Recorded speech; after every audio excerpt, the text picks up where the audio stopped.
বিভিন্ন আকারের গরু, দামেও পার্থক্য। তবে এখানে ক্রেতা বিক্রেতার হার জিত সমান, কারণ ক্রেতা চাইলেই ওজনে যাচাই করে কিনতে পারছেন পশু। নারায়ণগঞ্জের ফতুল্লার দাপাই এই 5 স্টার অ্যাগ্রো ফার্ম। এখানে 300 থেকে 399 কেজি ওজনের গরু বিক্রি করা হচ্ছে 485 টাকা করে। 400 থেকে 499 কেজি পর্যন্ত 525 টাকা এবং 500 থেকে 600 কেজি ওজনের বেশি 600 টাকা হিসেবে। এবার প্রায় 350 পশু বিক্রি পরিকল্পনা এই খামার থেকে। অবশ্য ইতোমধ্যেই প্রায় অর্ধেক পশু বিক্রি শেষ। এটা আমার 478 কেজি ওজন, বডি ওজন। আপনি 525 টাকা ধরে এটা 2,50,900 টাকা মাস। মানুষজন এইভাবে এসে জি ওজন করে কিনতে পারে। সাধ্যের মতো একটা গরু নেওয়ার ইচ্ছা আছে, ওজন করে দেওয়া হচ্ছে, একটা স্বচ্ছতা আছে, তো ইচ্ছা আছে এখান থেকে এবার গরু নেওয়ার। গরুর পাশাপাশি আছে মহিষ, ছাগল এবং গারলও। গারল প্রতি কেজি ওজন 600 টাকা হিসেবে। মোটা তাজাকরণের জন্য যা যা দরকার, ডিওয়ার্মিং, ভ্যাকসিনেশন, তারপরে আপনার কিছু ধরনের ভিটামিন জাতীয়, মেটাবলিজম যাতে ঠিক রাখে, বিশেষ করে একটু নিট অ্যান্ড ক্লিন রাখলে আর ষাঁড় গরু পালাটা খুবই সহজ একটা ব্যাপার। এই খামারের মালিক জাতীয় পার্টির সংসদ সদস্য সেলিম ওসমান। বিকেএমই এর সভাপতি হিসেবেই পরিচিত হলেও প্রায় 25 বছর অভিজ্ঞতা এই অ্যাগ্রো ফার্মের। এখন তার খুলনা ও নারায়ণগঞ্জে দুটি খামার। আমি আজকে থেকে প্রায় 32 বছর আগে একটা ছাগল কিনেছিলাম। ছাগলটা কিনা হয়েছিল আমার মেয়ের অসুস্থতার জন্য। সেই ছাগলের থেকে আমার প্রায় 65টা ছাগল হয়। তো এক সময় ওই শহরের ভিতরে ছাগল পালা এটা খুব কঠিন অবস্থা হয়ে গেল। তবে ছাগলগুলি বিক্রি করে দিয়ে আমি দুটো গরু কিনলাম। এবং দুটো গরু কেনার পরে মানুষের দুধের চাহিদা হয়ে গেল, আমার বাড়ির চাহিদা ছেড়েও আরও চাহিদা হয়ে গেলো। এই আস্তে আস্তে বাড়তে আমি এটা করার পরে একটা সময় সমাজের কাজে চলে আসলাম। আমি এমপি সংসদ সদস্য হই না, আমি দীর্ঘ সময় আমি নারায়ণগঞ্জ চেম্বারের প্রেসিডেন্ট ছিলাম। বর্তমানে এখন পর্যন্ত বিকেএমইর প্রেসিডেন্ট আছি। তো মানুষের সাথে খুব ভালো চলাফেরা থাকতো এবং ইয়াং জেনারেশন যেন কিছু করতে পারে তার জন্য আমার এই যে চর্চাটা আমি রাখার পরে আস্তে আস্তে এটা একটা বৃহৎ আকার ধারণ করেছে বলবো। কিন্তু আমি সেই পরিমাণ সময় আমি ওখানে দিতে পারি না।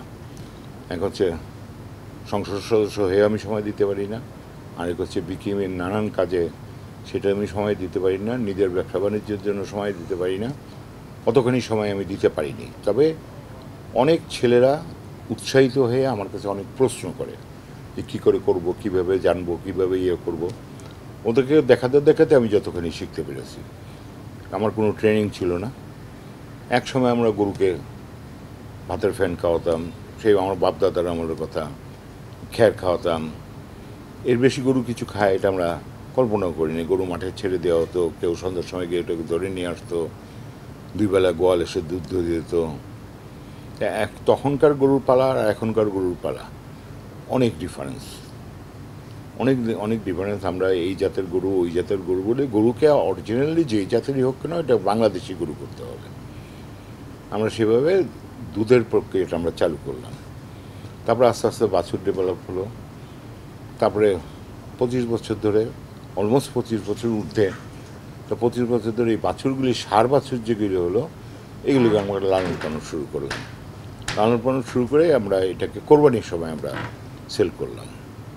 তো গত এই 7-8 বছর ধরে আমি মানুষ কোরবানির জন্য খুব উৎসাহিত হয়। তো কোরবানিটা কিন্তু অনেকটা শখের বিষয়। এটা যদিও ফরজ না, আমাদের বাংলাদেশে সব জায়গায় একটা কোরবানি কেউ যদি ভালো দিতে পারে তাহলে সে একটা আত্মার শান্তি পায়। এবং গরুটাকে অবশ্যই সুন্দর হতে হবে। যাকেই কোরবানি দেওয়া হবে, ছাগল হোক গরু হোক, সামর্থ্য অনুযায়ী ওটা সুন্দর হতে হবে। এই সুন্দর করার জন্য আমরা বিভিন্ন জাতের গরু আমরা এখানে আনি। আমরা যখন আনি তখন এটাকে বাছুর অবস্থায় আনি। 1.5 থেকে 2 বছর পর্যন্ত আমরা সুষম খাদ্য দিয়ে তাদেরকে বড় করতাম এবং সেগুলি আমরা বাজারজাত করতাম। বাজারজাত বলতে কি আমার পরিচিত ব্যবসা বাণিজ্যের মধ্যে যারা আছে, এলাকার লোকজন যারা আছে, তারা আমাকে একটা কোরবানি শেষ হওয়ার পরে আমার গরুটা রেখেন এরকম করতে থাকে। তো আমাদের যে ফ্রিজিয়ান গরু যেগুলি সেগুলি আমরা 300-350 কেজি হলে আমরা এটা গোস্তের জন্য বিক্রি করে দিই। বছরে 6 বার আমাকে গরু বিক্রি করতে হয়। এক সময় এটা খুব ভালো লাভ হয়েছে এবং এই টাকাটা আমার পরিবারে আমি কখনো নিতাম না। এই টাকাটা আমার একটা হ্যাবিট হয়ে গেছে, এটাকে জনকল্যাণমূলক কোনো কাজে লাগানো যায় কিনা। আল্লাহর কাছে লাখো কোটি শুক্রিয়া যে আমি এই গরুর পয়সা দিয়ে, এই গরুর ফান্ড দিয়ে আমি নির্বাচিত হওয়ার পরে আমার 7টা ইউনিয়নে 7টা আমি খুব ভালো স্কুল করতে পেরেছি। আমি নিজেই বলতে পারি যে খুব ভালো স্কুল করতে পেরেছি, যেখানে বাচ্চাদের পানি খাওয়ার ব্যবস্থা ছিল না, বাথরুম ছিল না, টয়লেট ছিল না। সেখানে অত্যাধুনিক আমার 7টা স্কুল হয়েছে এবং আমি গর্বিত যে আমি সেই স্কুলগুলির নাম দিতে পেরেছি। বঙ্গবন্ধু ভবন, আমি সেই স্কুলের নাম দিতে পেরেছি শেখ জামাল ভবন, আমি নাম দিতে পেরেছি শেখ রাসেল ভবন, এবং আমার বাবার নামে, আমার ভাইয়ের নামে এই স্কুলগুলোকে আমি কমপ্লিট করেছি। সিটি কর্পোরেশনের 2টো, মোট 9টা স্কুল আমি বানাতে পেরেছি এই কাজটা করে। কিন্তু গতবারের কোরবানি দিয়ে আমি 4 কোটি টাকা খরচ করে একটা এতিমখানা বানাচ্ছি। তো এতিমখানাটা হবে অত্যন্ত আধুনিক এতিমখানা। ওরা মৌলানা হওয়ার জন্য হবে না, ওরা প্রকৃত মুসলমান হবে এবং তারা যে কোনো ধরনের কাজ তাদের ইচ্ছা অনুযায়ী তারা যেন করতে পারে সে বন্দোবস্ত করে। ওই বিল্ডিংটা আমার প্রায় কমপ্লিট হয়ে গেছে। জুলাই মাস থেকে হয়তো আমরা ছাত্র সিলেক্ট করে তারপরে এলাকার মানুষ তাদেরকে ডেভেলপ করবে, তারা যেন 6 বছরে তারা স্বাবলম্বী হয়ে যেতে পারে, তার জন্য তাদেরকে একটা ফান্ডিং করা হবে। তো বিল্ডিংটা প্রায় কমপ্লিট হয়ে গেছে। এখন এই গরুগুলি যে আমরা যদি বিক্রি করতে পারি, আমি এটা মনে করি যে কোরবানি দেওয়ার মতো সমর্থ সবার নাই, এখনও সবার নেই। সবার ইচ্ছা আছে কিন্তু সমর্থনটা নাই, যার জন্য এইবার আমরা সিদ্ধান্ত নিয়েছি আমরা গরুতে কোনো প্রফিটে যাব না। আমাদের যতটুকু খরচ হয়েছে একটা গরুর পিছনে ঠিক ততটুকু আমরা সেই দামে আমরা বিক্রি করব। সেই দিন আমি বলেছিলাম, মজা করেই বলেছিলাম যে আমার গরু এখন কাঁটা চামচ দেখায়। এক সময় তো আমরা গরু পেলেছি, আমরা দেখেছি ভাতের ফ্যান, তরি তরকারি, চোকলা, খ্যার, এই গরুর জন্য সাফিসিয়েন্ট খাওয়া ছিল। এখন তো গরু যেই খাওয়া ওই খাওয়া তো আমি খাই না। এখন একটা গরুর জন্য একদম মিনিমাম, যদি আমি ভালো একটা গরু রাখতে চাই, মিনিমাম 600 টাকা তার পিছনে খরচ আছে। একটা গরুর পিছনে 600 টাকা খরচ আছে, তারপরে লেবারের খরচ আছে, ওর খাদ্য খরচ, তারপরে লেবারের খরচ আছে।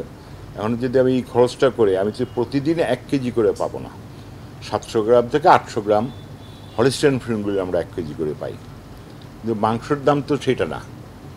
সুতরাং এখন যে আমি উদ্বুদ্ধ করবো, এখন যদি কেউ যদি দেখে ও 2টো গরু দিয়ে করবে, 3টে গরু দিয়ে করবে, তাহলে কিন্তু সে এখন লসে চলে যাবে, সে পারবে না, লস হয়ে যাবে, ওইটাই লস হয়ে যাবে।